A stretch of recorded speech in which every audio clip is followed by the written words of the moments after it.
Когато чуете думата Таро, какво си представяте?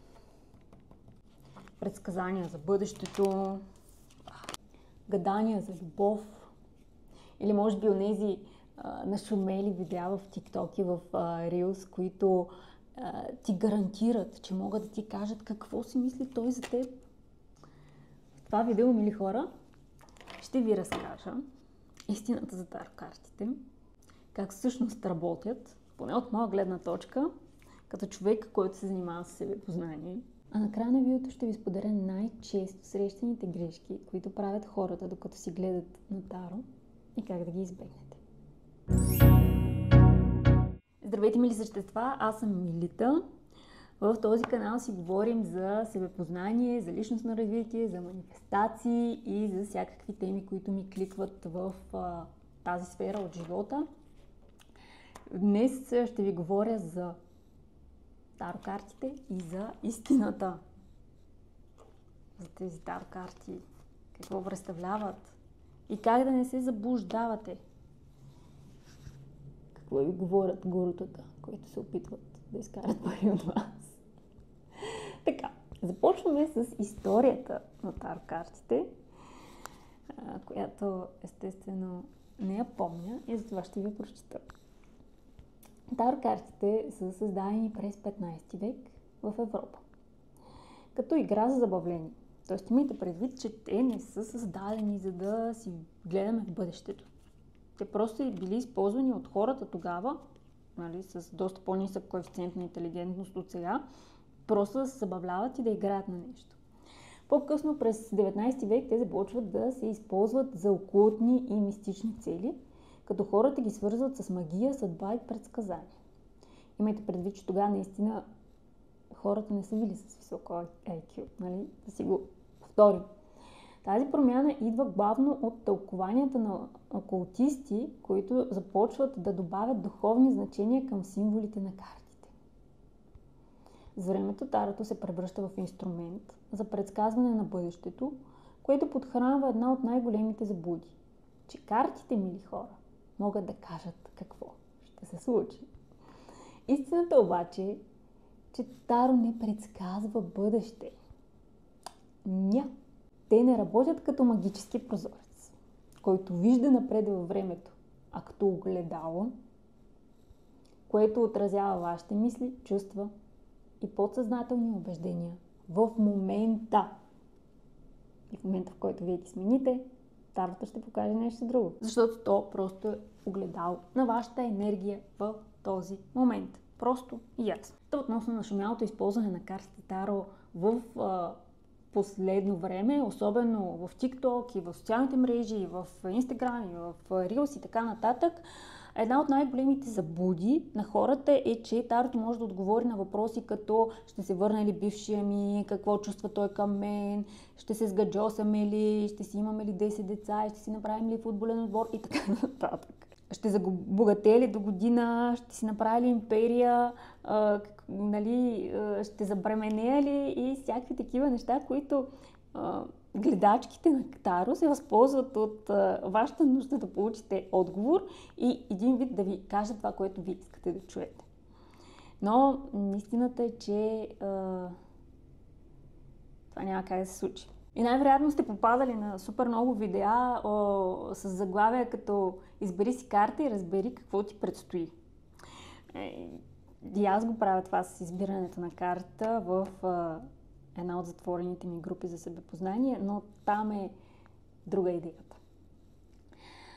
Интерпретациите по този начин, особено избери си карта и виж какво ти предстои, са супер примамливи, защото ние вътрешно искаме да чуем, че нещата в живота ни ще се развият така, както искаме да се развият.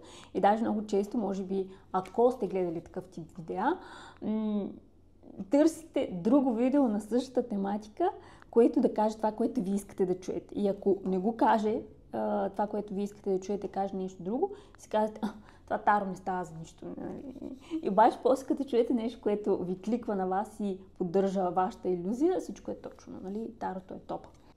Примамливи са тези интерпретации, но са много далеч от начина, по който работи таро по принцип.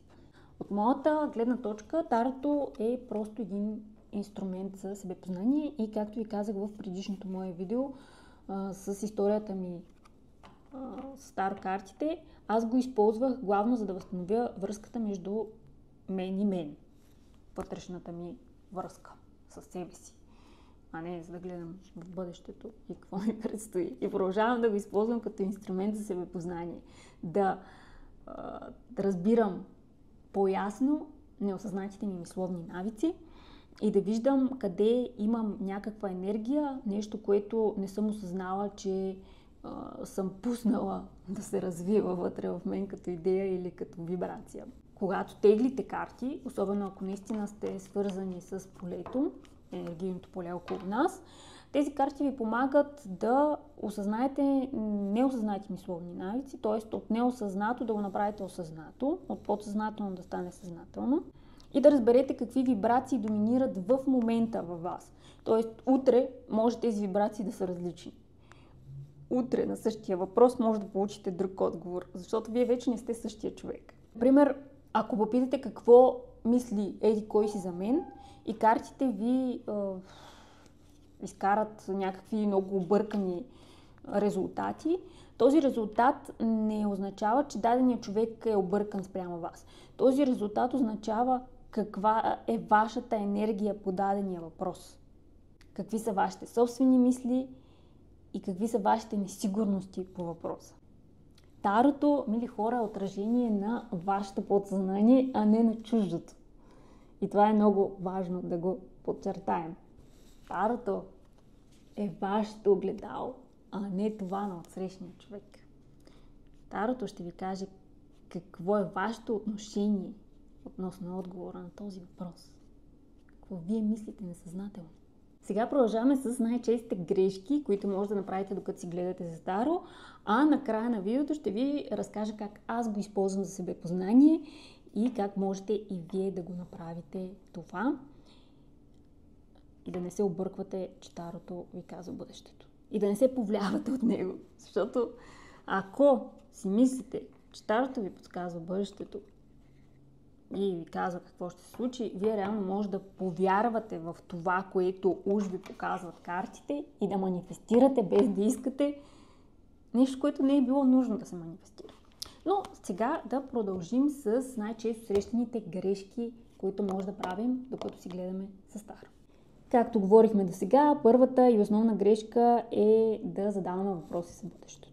Много хора използват точно по този начин таро картите, задават въпроси за бъдещето и какво ще се случи. И много често тези въпроси водят до разочарование или до нещо, което ние не искаме да чуем и се дразним. И както ви казах и преди малко, много често можем ние да повярваме на отговора, който излезе и на база на това вярваме ние да го манифестираме, без да е било нужно да бъде манифестиран. Реално, както го казахме до сега, картите не могат да ти кажат какво точно ще се случи в бъдещето. Те казват каква е моментната ти вибрация и ти подсказват, че ако продължиш да мислиш по този начин, по който мислиш в момента, може би ще се случи еди какво си. Но ти утре може по някакъв начин да чуеш нова гледна точка, нова мисъл, нещо различно и вибрацията ти да се промени и отговора на картите ще бъде друг.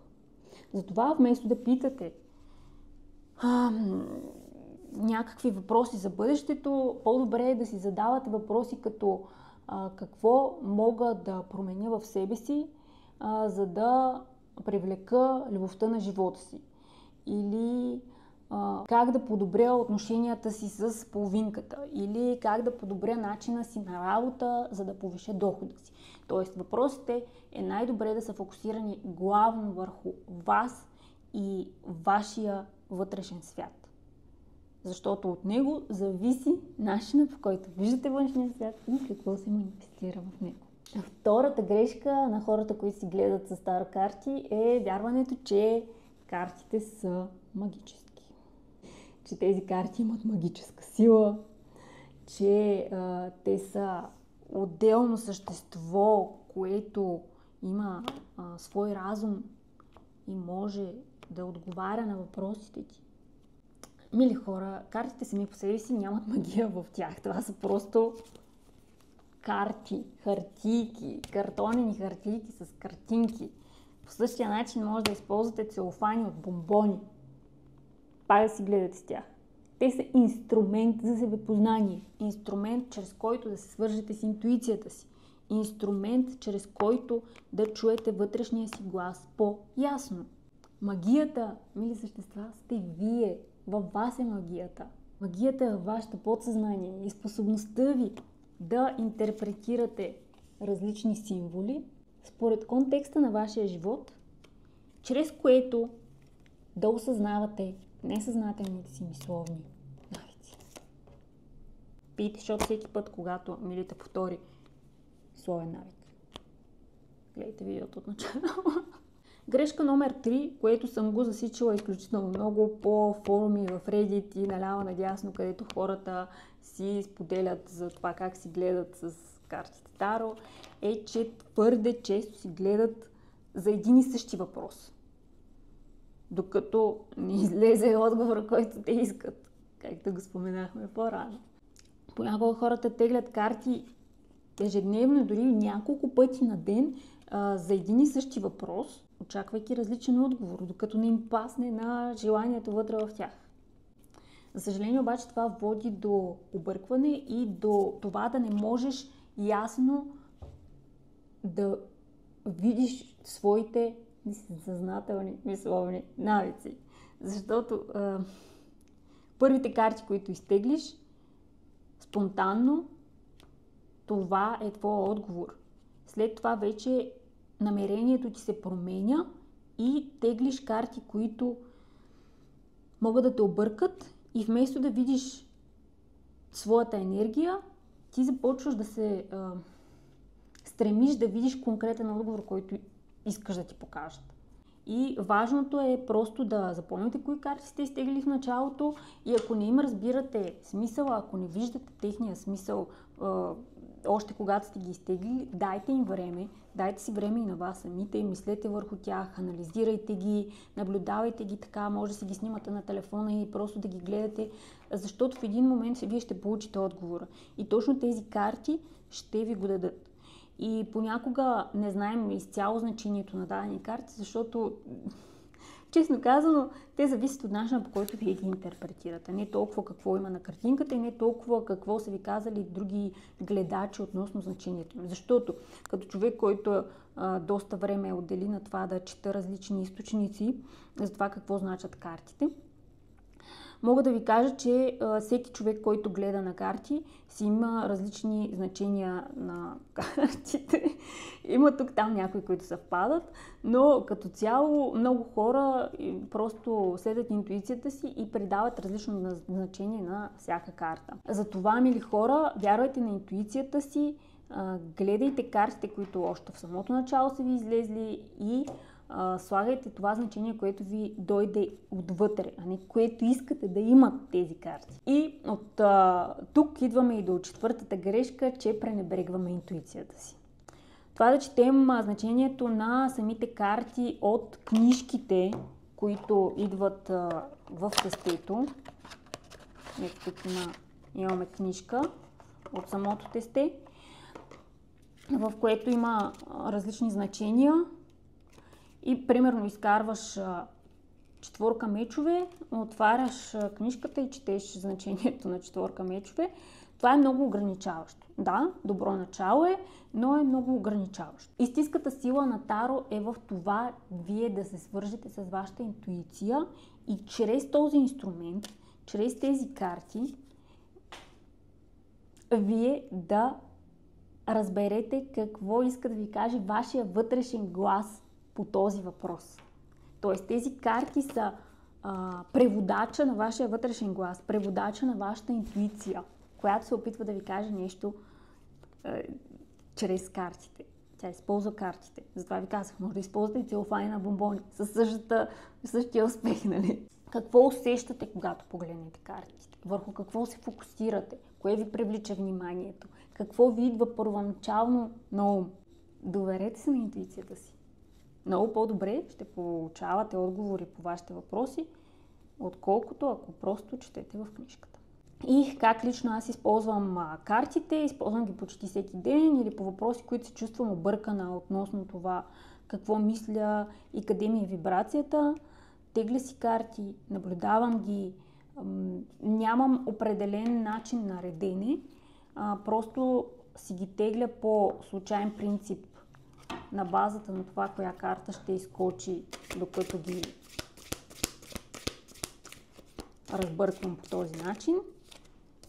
Гледам картите, наблюдавам ги по този начин, знам, че които карти са изкочили, те са отговор на въпроса ми от полето, а не, че аз съм объркала докато си тегля ръчно, но това е моят начин на тегляне, всеки може да си реши как да ги тегли. Докато гледам картите, интерпретирам ги по някакъв начин, на база на въпроса, който съм имала.